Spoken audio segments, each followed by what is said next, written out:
Olá, mãezinha e paizinho, sou a doutora Fernanda Soler, a doutora mamãe, e o tema de hoje é o uso saudável de telas. Quando a gente fala de telas, a gente está falando sobre smartphones, celulares, tablets, videogame, televisão, computador, tudo que seja relacionado a esse mundo digital que a gente está inserido. Não tem como a gente tirar a criança desse mundo e nem evitar que ela esteja inserida no mundo que a gente está vivendo. Mas a gente deve sim ficar atento para que a exposição seja de uma forma saudável. Existem recomendações tanto pela Sociedade Brasileira de Pediatria quanto a Academia Americana de Pediatria sobre a quantidade de tempo do uso de telas. Essas recomendações, elas servem para quê? Já existem estudos que relacionam o uso excessivo de telas com aumento de obesidade, distúrbios comportamentais, agressividade, tendência a suicídio.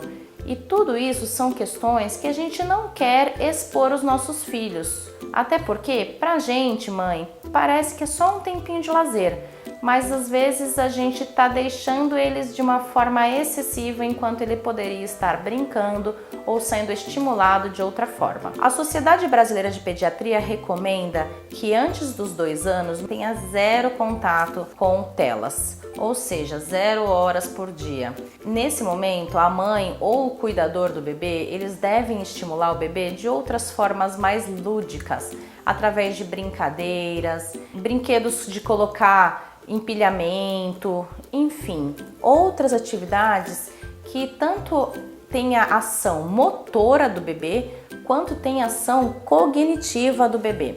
E isso tudo vai ser importante lá na frente para o crescimento e desenvolvimento dele.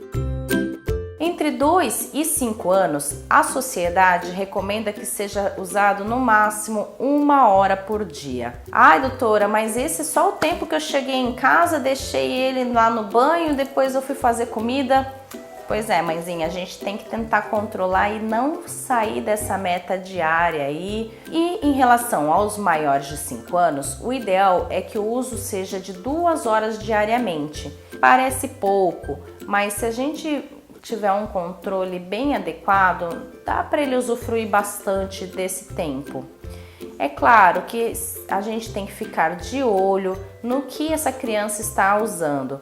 Recentemente, a gente teve um boom sobre a questão das telas quando foi falado sobre a questão da Momo, que estaria incentivando o suicídio nas crianças pequenas. E isso é só uma dentre tantos perigos que podem estar nesse mundo digital e a gente tem que estar atento, porque os nossos filhos podem sim ser alvo dessas maldades. Portanto, o que é mais importante é que o uso seja racional e que seja o uso com consciência da família. Então a criança pode sim ter uso do tablet, do smartphone, mas a mãe deve estar atenta ao conteúdo e deve estar atenta à quantidade de tempo que é permitido para que não ocorra os excessos. É importante que a família incentive atividade física e atividades fora do mundo digital também, porque são essas atividades que vão prevenir a obesidade e outras doenças crônicas.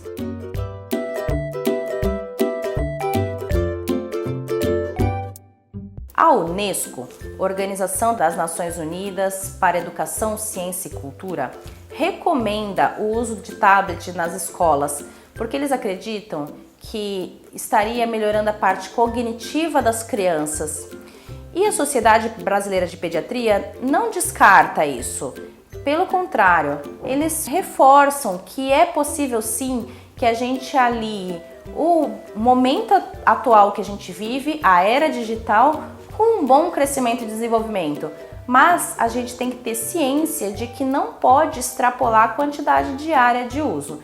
Então, se a criança está inserida numa escola onde as tecnologias são utilizadas, ótimo, não tem problema. Só que em casa a mãe precisa ter um controle maior para que não exceda os limites diários. Um momento também onde não é recomendado o uso de tablets e telas nenhuma é durante a alimentação, porque isso vai influenciar sim na qualidade deste momento, que deve ser um momento calmo e com a família e sem telas. Um pouquinho mais sobre alimentação vocês vão ver nos outros vídeos que a gente gravou, dá uma olhadinha lá, tá bom, mãezinha? Gostou dessa dica, mãezinha?